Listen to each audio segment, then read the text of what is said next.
Let's talk about the interior of your book today. Enough of the cover, the title, the subtitle, and the description. Today, let's talk about how your book should look like in the inside. And that leads me to 5 tips you should take into consideration before you format your next book. Now, mind you, number 5 tip is the most important, and you should make sure you stay to the end of this video so you get all the tips. Now, tip number 1 is about your table of contents. I go to Amazon and I see a lot of people using table of content like chapter 1, chapter 2, chapter 3, or part 1, part 2, part 3. Now that's cool, but it's not so cool.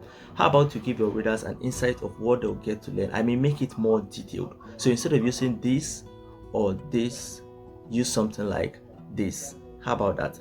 Tip number 2 is about your spacing.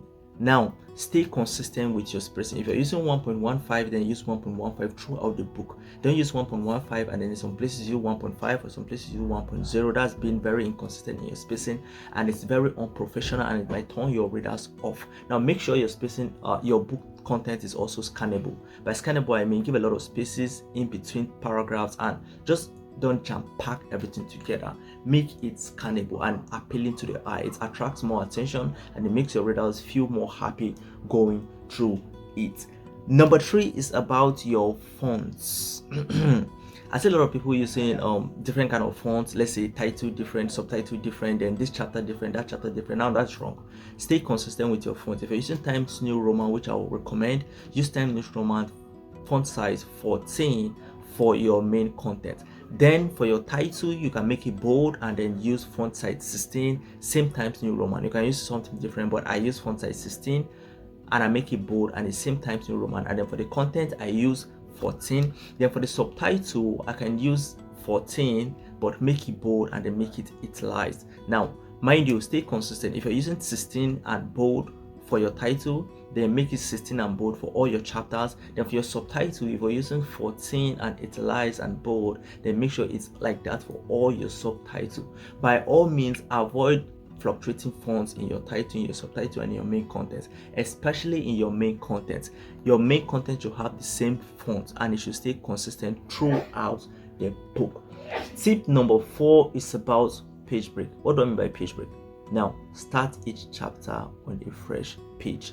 Once again, start each chapter on a fresh page. For someone like me, sometimes I won't leave a space in between chapters. Like I might just end the chapter on this page and do a page break, then do another page break and make sure I start the chapter on the right hand side of my book. Now that's a personal thing. You can do that if you want by leaving space in between, but if you don't want to do that, then just make sure you start each chapter on a fresh page. By all means, don't do 2 chapters on 1 page. Let's say you end your chapter on this page, then you decide to start a new chapter on that same page. That's very wrong and very unprofessional. Take it to the next page. Make sure you apply page breaks. Now number 5, which is the last one, is about your page numbering.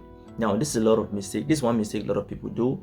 They start numbering their pages from the title page, the introduction, the table of contents, the copyright page. Now that's wrong.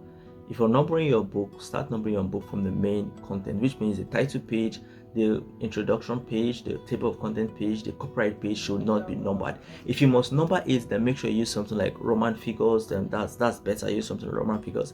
But the number 1 and the number 1 page on your book should start from the chapter 1 of your book. If you have an introduction, then you can start from the introduction. But make sure your numbering starts from the main content of the book, not the preliminary pages. And by preliminary, I mean introduction, table of contents, copyright, title page, and the rest. Now make sure you also stay consistent with your numbering style. If you're using a bottom corner, a top right corner for your numbering, then make sure all your pages are numbered on the top right corner. If you're using a bottom corner, then make sure it's bottom. If you're using the popular one, which is the bottom center, yeah, that's the most popular one. If you're using a bottom center for your page, then make sure you use a bottom center for all your pages. Now make sure you apply these 5 tips in your next book formatting, and I assure you, you'll have a professional formatted book. Meanwhile, I have a video on how to format your book using MS Word. So if you're publishing with your laptop, then I'll drop the link to that video in the description of this video.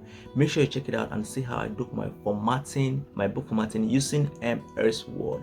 I'll do another one subsequently using Google Docs. That's if you're using your phone. So make sure you subscribe to this channel, turn on notification, and stay tuned for that next video. If you have any question or anything you're confused about this video, leave it in the comment section. I'll be answering to all questions. And if you have anything you want me to make a video about, drop it in the comment section. I'll be answering and replying to all of them as fast as I can. Thank you, and see you in the next video. Cheers.